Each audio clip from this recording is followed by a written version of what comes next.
अस्सलाम वालेकुम। मेरा नाम वसीम मिन्हास है और आप मेरा यूट्यूब चैनल देख रहे हैं। आज हम ये बात करेंगे कि ये स्टॉक मार्केट क्या होती है और ये किस तरह से काम करती है।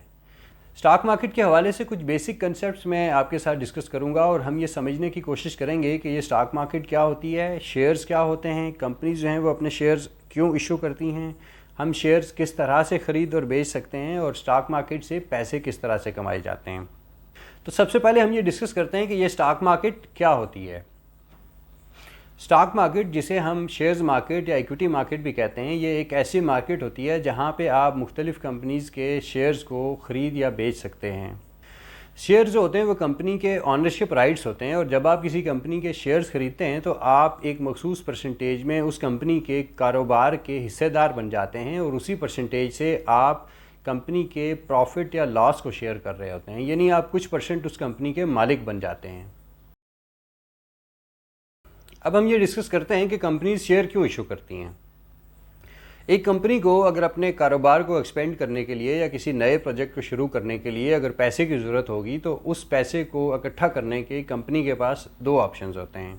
एक तो ये कि वो किसी बैंक या किसी मालियाती इदारे से कर्जा ले ले जिसे उसने सूद के साथ वापस अदा करना होगा, या वो अपने बिज़नेस के ऑनरशिप राइट्स जनरल पब्लिक को ऑफ़र करे और उन्हें अपने कारोबार में हिस्सेदार बना दे और उनसे पैसे ले ले। ये लोग जो शेयर ख़रीदते हैं इन्हें शेयर होल्डर्स कहा जाता है और ये मुस्तकबिल में कंपनी के प्रॉफिट और लॉस को शेयर कर रहे होंगे। किसी भी कंपनी के शेयर्स ख़रीदने के दो तरीके होते हैं। एक तो आप उस कंपनी के शेयर्स डायरेक्टली उस कंपनी से ख़रीद लें जिसे प्राइमरी मार्केट कहते हैं, या फिर जिन लोगों के पास उस कंपनी के शेयर्स पहले से मौजूद हों और वो बेचना चाह रहे हों तो आप उनसे ख़रीद लें जिसे सेकेंडरी मार्केट कहते हैं। प्राइमरी मार्केट में क्या होता है कि कोई भी कंपनी जब पहली दफ़ा अपने शेयर्स जनरल पब्लिक को ऑफ़र करती है, जिसे इनिशियल पब्लिक ऑफरिंग या आईपीओ कहा जाता है, तो आप आईपीओ के थ्रू डायरेक्टली उस कंपनी से उसके शेयर्स ख़रीद लें। अब जो शेयर्स आपने आईपीओ के थ्रू ख़रीदे होते हैं उन्हें अगर आप बेचना चाहें तो उन्हें सेकेंडरी मार्केट में बेचा जा सकता है। स्टॉक मार्केट जो होती हैं वो बुनियादी तौर पे सेकेंडरी मार्केट्स के तौर पे काम करती हैं, जहाँ पे किसी भी कंपनी के शेयर्स जो पहले से इशू किए जा चुके होते हैं उन्हें हम किसी और से ख़रीद या बेच रहे होते हैं। किसी एक टाइम पे किसी भी कंपनी के सारे शेयर्स की वैल्यू एक जैसी होती है, जिसके बाद जितने शेयर्स होंगे वो उतने परसेंट उस कंपनी का मालिक होगा, जिसका मतलब ये है कि उसके पास उतने परसेंट उस कंपनी के डिसीजन मेकिंग के राइट्स होंगे। अब जिसके पास जितने ज़्यादा शेयर्स होंगे उसके पास उतने ज़्यादा डिसीजन मेकिंग राइट्स होंगे, और रफली जिसके पास 50% से ज़्यादा शेयर्स होंगे, यानी जिसे हम मेजॉरिटी शेयर होल्डर कह रहे होंगे, उनके पास किसी भी डिसीजन मेकिंग के लिए मेजॉरिटी पावर्स होंगी और वो लोग ये डिसीजन कर रहे होंगे कि उस कंपनी का बिज़नेस क्या होगा और उस कंपनी को किस तरह से चलाया जाना है। अब हम ये बात करेंगे कि स्टॉक मार्केट से पैसा किस तरह कमाया जा सकता है। स्टॉक मार्केट से पैसा कमाने के दो तरीके हो सकते हैं, एक तो कैपिटल गेन और दूसरा डिविडेंड इनकम।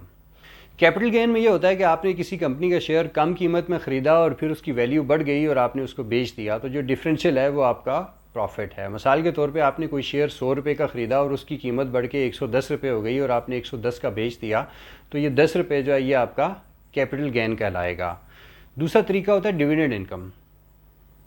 कंपनी अपने बिज़नेस से जो प्रॉफिट कमाती है उसका एक सर्टन पोर्शन जो है वो अपने शेयर होल्डर्स के अकाउंट में कैश की सूरत में ट्रांसफ़र कर देती है, जिसे हम डिविडेंड कहते हैं। मिसाल के तौर पे आपके पास अगर किसी कंपनी के 1000 शेयर्स हों और कंपनी 2 रुपये फ़ी शेयर डिविडेंड अनाउंस करती है, तो 1000 शेयर्स के बदले में 2000 रुपये का कैश डिविडेंड आपके अकाउंट में ट्रांसफ़र कर दिया जाएगा।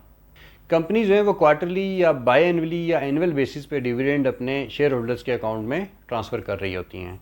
स्टॉक मार्केट से प्रॉफिट का एक और तरीका भी हो सकता है, और वो ये है कि कंपनी ने प्रॉफिट तो कमाया लेकिन वो आपको डिविडेंड की सूरत में आपको रिटर्न नहीं देना चाह रही, बल्कि कंपनी आपको बोनस शेयर इशू कर देती है।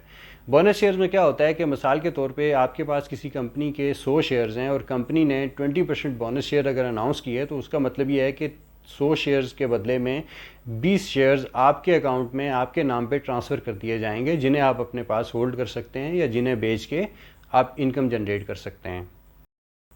आज की इस वीडियो में मैंने स्टॉक एक्सचेंज के हवाले से कुछ बेसिक कंसेप्ट्स आपके साथ डिस्कस करने की कोशिश की। अपनी आने वाली वीडियोस में मैं स्टॉक एक्सचेंज के हवाले से तफसीली और एडवांस लेवल पे कुछ चीज़ें आपके साथ शेयर करूंगा। मेरी ये वीडियो आपको कैसी लगी मुझे कमेंट सेक्शन में ज़रूर बताइएगा, और अगर आप ये चाहते हैं कि आपको आइंदा भी इस तरह की वीडियोस देखने को मिलती रहें तो इस चैनल को सब्सक्राइब ज़रूर कीजिएगा। अपना ढेर सारा ख्याल रखिएगा। अल्लाह हाफ़िज़।